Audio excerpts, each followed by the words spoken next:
नमस्कार, हमारे चैनल आपका खबरी लाल पर आपका स्वागत है। रिजवान अंसारी तो झारखंड मुक्ति मोर्चा में चले गए। चलिए, राजनीति है, यहाँ कोई अपना पराया नहीं होता, मगर जाते जाते उन्होंने जयराम महतो को एक बड़ा सबक जरूर सिखा दिया और साथ ही हेमंत सोरेन ने भी बता दिया कि जयराम, तुम अभी राजनीति में बच्चे हो। रिजवान के जेएमएम में चले जाने से जयराम काफी बेचैन दिखे।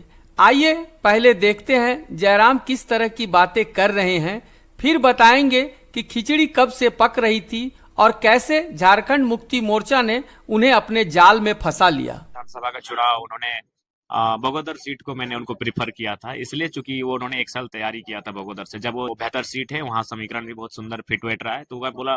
फिर अचानक पता नहीं उनको कहाँ से ये आइडिया आया या फिर किन लोगों ने उनको हिंट किया कि वो गांडे चुनाव लड़ेंगे, हॉट सीट लड़ेंगे जहाँ मुख्यमंत्री की अर्धांगिनी हो। गिरिडीह लोकसभा में, गिरिडीह विधानसभा उनको कहा था, क्योंकि वहाँ उनके समुदाय की आबादी भी 60,000 से ज्यादा है, हमारे समुदाय भी कुछ ठीक ठाक है रिटर्न में।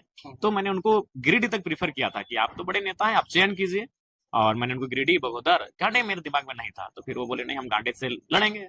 तो फिर डिस्कस हुआ। हाँ, एक मजाक में ये हुआ कि आप तो, कुछ लोगों ने कहा कि आप तुम तोर से बड़ो चुनाव भर तो नेता रहो। कैसे ना, तो लड़ रहे मंत्री जी से, हम मुख्यमंत्री की अर्धांगिनी से। तो सुना आपने कि जयराम ने क्या क्या कहा। अब आते हैं कि इस घटनाक्रम की स्क्रिप्ट कब से लिखी जा रही थी। तो आपको बताते चले कि राजनीतिक हलकों में दो थ्योरी की चर्चा है। एक जिसमें जयराम को नादान राजनीतिज्ञ बताया जा रहा है और दूसरे में जयराम को एक चतुर खिलाड़ी बताया जा रहा है। पहली थ्योरी के अनुसार चर्चा ये है कि रिजवान अंसारी और हेमंत सोरेन के बीच बहुत पहले से खिचड़ी पक रही थी। जैसा कि आप जानते ही हैं कि गांडेय से सीएम हेमंत सोरेन की पत्नी कल्पना सोरेन वर्तमान विधायक है और इस चुनाव में भी गांडेय से ही चुनाव लड़ रही हैं। कल्पना सोरेन के जीत के रास्ते में जेल केम एक कांटे के समान थी और रास्ता बिल्कुल साफ रहे, इसके लिए रिजवान अंसारी के पास बहुत पहले ही ऑफर पहुंच चुका था। रिजवान से कहा गया कि वे जिद करके गांडे सीट अपने लिए मांगे, फिर बाकी का खेल बाद में हो ही जाएगा। और रिजवान इसके लिए तुरंत तैयार भी हो गए, क्योंकि ऐसे भी बालू ढोने वालों से रंगदारी मांगने के केस में फंसने के बाद रिजवान को जेल केम के अल्पसंख्यक प्रकोष्ठ के केंद्रीय अध्यक्ष पद से हटा दिया गया था और उनकी इज्जत भी जेल केम में घट गई थी। गांडे से हमारे अकील अख्तर उर्फ रिजवान जी प्रत्याशी हैं। आपके सवाल से पहले ही हम उत्तर देना चाहेंगे। उन पर जो एक जांच कमेटी बैठी थी, उस रिपोर्ट में ये पाया गया कि उनके जो साथी थे वो दोषी पाए गए। मगर पता नहीं क्यों जयराम ने इसके बावजूद भी रिजवान को गांडे से प्रत्याशी बना दिया और सही वक्त पर रिजवान ने जेएमएम का दामन थाम लिया और जयराम मुंह ताकते रह गए। एक पुरानी कहावत है, अब पछताए क्या होए जब चिड़ियां चुग गई खेत। तो रिजवान नाम की चिड़िया जयराम के खेत से दाना चुगकर फुर्र हो गई। अब गांडे में जेल केम का कोई उम्मीदवार नहीं है और कल्पना सोरेन का रास्ता बिल्कुल साफ हो गया है। तो पहली थ्योरी आपने सुन ली। अब दूसरी थ्योरी जो चर्चा में है उसके बारे में भी जान लेते हैं। कई दिग्गज राजनीतिज्ञों का मानना है कि ये सब जयराम के द्वारा खुद किया गया है। जयराम और हेमंत सोरेन के बीच पिछले गांडे उपचुनाव से ही ये तय हो गया था कि जयराम कल्पना सोरेन के रास्ते में रुकावट नहीं बनेंगे और उन्होंने उपचुनाव में गांडे से अपना प्रत्याशी नहीं दिया था। और इस बार भी कुछ ऐसा दांव चलेंगे कि सांप भी मर जाए और लाठी भी न टूटे।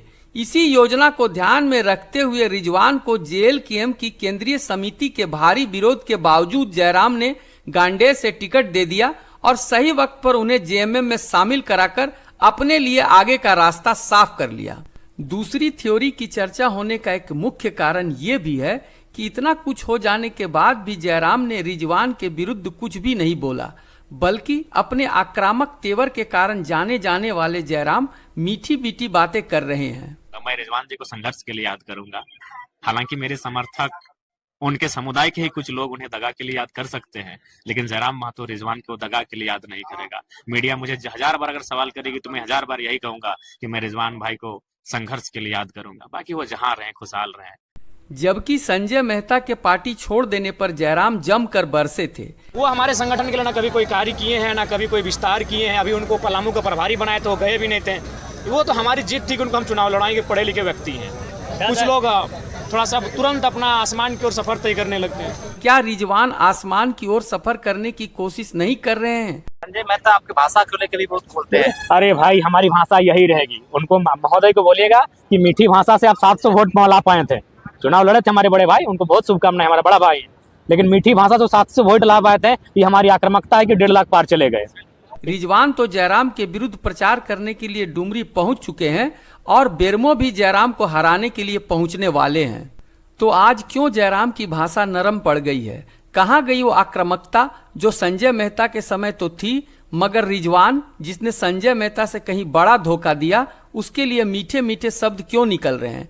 इसका जवाब तो देना ही होगा। आए बेरमो आए कोई दिक्कत नहीं। अगर वो मेरे खिलाफ भी बोलते हैं तो हम उनको इतना ही कहेंगे, जहां भी रहो दोस्त, खुशहाल रहना, सलामत रहना, अच्छे से रहना। मैं उनको दगा के लिए याद नहीं करूंगा, मैं रिजवान जी को संघर्ष के लिए याद करूंगा। पहले भी जयराम ये कहते रहे हैं और अभी भी जयराम ये कहते हैं कि उन्हें कई पार्टियों द्वारा बड़े बड़े ऑफर दिए गए और शायद हेमंत सोरेन के इस ऑफर को उन्होंने स्वीकार कर लिया। इसके बदले उन्हें क्या देने की बात हुई, ये तो हेमंत जाने या फिर जयराम जाने। मगर हेमंत राजनीति के बड़े खिलाड़ी हैं। उन्होंने पहले तो शुरू का काम तो निपटा लिया, उसके बाद जयराम को भी ठिकाने लगाने की तैयारी शुरू कर दी और रिजवान को भेज दिया डुमरी, जहां से जयराम को बहुत विश्वास है कि वे यहां से जरूर जीतेंगे। रिजवान डुमरी पहुंच चुके हैं, जेएमएम प्रत्याशी बेबी देवी से आशीर्वाद लिया और जयराम के विरुद्ध वहां प्रचार करेंगे। और अब पक्का है कि 1-2 दिनों में ही जयराम के विरुद्ध कुछ वीडियो और कुछ ऑडियो वायरल होगा।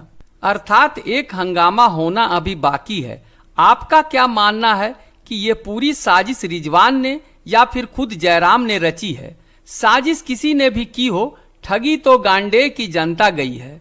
और क्या इतना कुछ होने के बाद भी जयराम डुमरी से चुनाव जीतने में कामयाब होंगे? कृपया कमेंट में अपनी राय जरूर दें। साथ ही हमारे चैनल आपका खबरी लाल को जरूर सब्सक्राइब कर लें ताकि इस तरह की बेबाक खबर आप तक पहुंचती रहे। धन्यवाद।